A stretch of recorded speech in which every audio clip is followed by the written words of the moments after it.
just going back a little bit, we toured South America a couple of years ago, and while we were there, we were faced with like these extremes of culture. You know, you got the extremely rich and the extremely poor, and it's like, you know, you're in the middle of that, thinking, what do we do with this?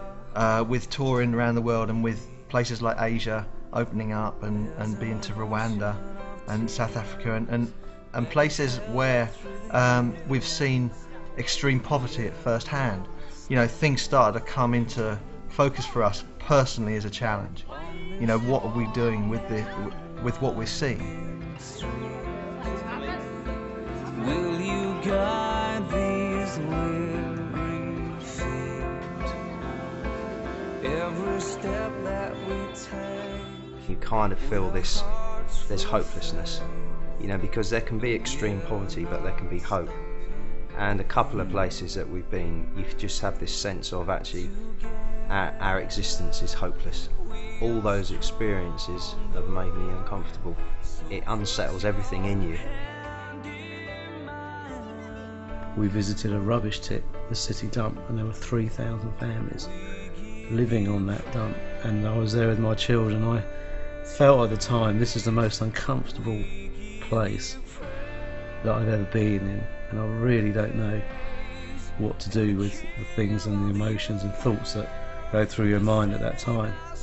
One minute being on a rubbish tip, the next minute being in a 5-star hotel, and trying to justify that and trying to make head or tail of that, and I think that's just been uncomfortable, because I can justify it, I can come up with some clever answers, but there's something in your soul that's just uncomfortable with both extremes. And then coming home and moving house, and moving up as well, you know, that was uncomfortable for me.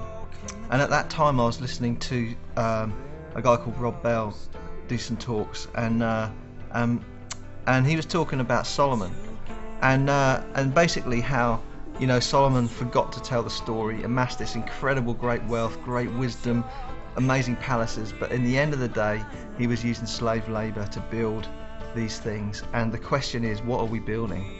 Are we building a kingdom of comfort or a kingdom of heaven? And really that is what the album came out of. Yeah, I don't think we've ever made a record so far that has been so focused on its theme and lyrical content. But I specifically remember playing in India in January and coming back with all that tension and the smell of it in our nostrils, and the worries of it, and how we're going to respond. How can we call ourselves believers in God when we don't really know how to respond to these things, you know? And I remember Stu setting his guitar amps up in the studio, and just this sound coming out of it, and it was the sound of this stuff. That's all I can say. It was just the sound of confusion, anger, hopefulness, hopelessness. So I can only explain that's what it felt like. It was like, we need to capture this sound and put this into songs and somehow get this electricity on tape. And I think that is what Kingdom of Comfort is. It feels to me like in the church is getting to grips again with that great calling it has to be something that exists not for the benefit of the people inside, but for the benefit of the people outside it.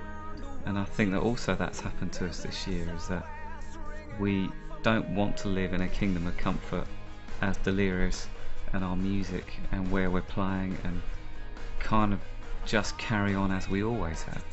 And you have to move yourself into situations where it's just a little bit more testing, a little bit more dangerous, and that's what we need to inject back into Delirious. And I think you can hear that in the new songs, you can hear that in the record, that we're tipping it over the edge again. We're saying it needs to be this and not that, and so that's very exciting for us. I think conceptually it's probably the strongest complete package we've ever produced as well. You know, even in terms of the art direction and stuff.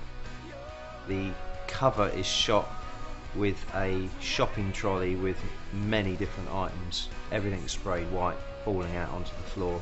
Some of those things are of great value to us in the West, whereas something like a bottle of water is worthless, yet to some kid in Africa, something like an iPod or an MP3 player is worthless to them, but a bottle of water is real life. That's the difference, you know. And so it's kind of asking these questions and these real struggles within this image of, have we made our gospel so comfortable we're indifferent about it. I think it's probably the most complete album we've ever come up with, you know, in terms of there's songs for the church to inspire them, and there's songs for people to put on their radio and be inspired by listening to as well. It's a very truthful record.